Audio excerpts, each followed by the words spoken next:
Mr. Speaker, what is a finance bill? A finance bill is originated from the county executive, because the county executive is the one which proposes to collect local revenue. So the finance bill will be proposed by the county executive through the county executive committee member for finance.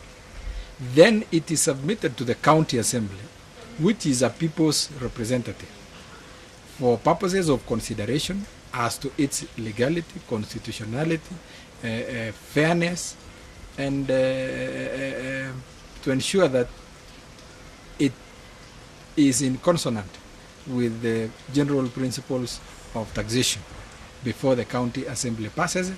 And once it is passed, it becomes law that is enforceable.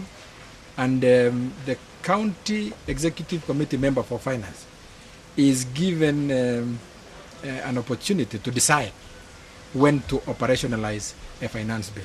Mostly, the tradition has been that a finance bill is operationalized in the first month of a calendar year, which means 1st of January every year. How is finance bill important to the public? Once it is operationalized, then fees and charges and levies and fines that will be levied by a county government would change in accordance with the provisions of a finance bill. What does finance bill entail? It becomes law. Once assented, it is a bill like any other. Once approved and passed by a county assembly, it is submitted to the county governor for purposes of assent.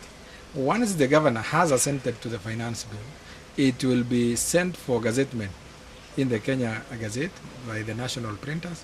Once it is printed, it is law and it is enforceable. It becomes a law within a county government. What becomes to the finance bill after it has been ascended by the governor? Every financial year that we have existed as county government, we have had a finance bill which has been passed and it became law. For instance, I will tell you, we have the 2013-2014 Uasin County Finance Act. Now that it was assented to, it became an act. We also have 2014-2015 Finance Act.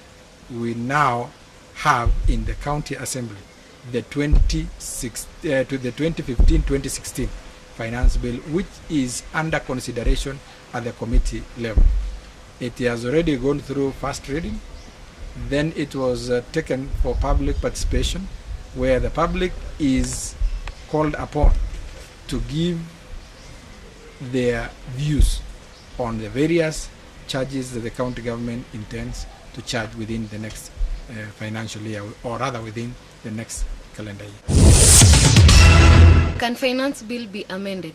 As I said earlier, finance bill would entail such provisions as provisions regarding the amount of money to be charged on single business licenses, construction licenses, approval of buildings, approval of private institutions like schools, and quite a number of charges.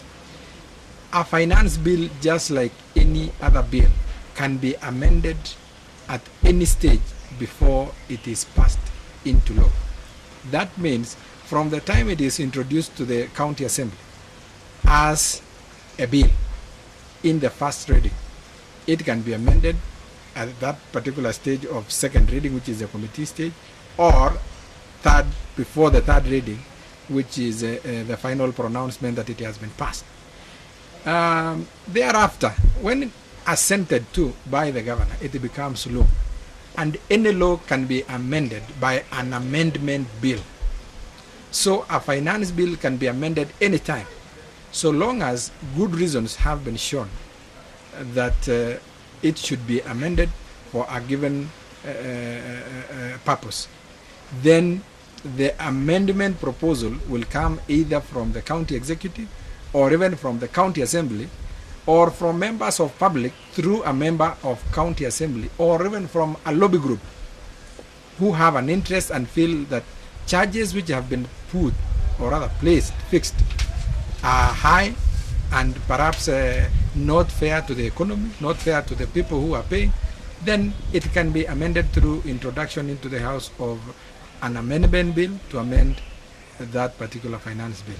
An amendment bill will go through the various stages of passing of a bill. That is first reading, second reading, then committee stage, third reading. Once passed, it will automatically have amended the principle.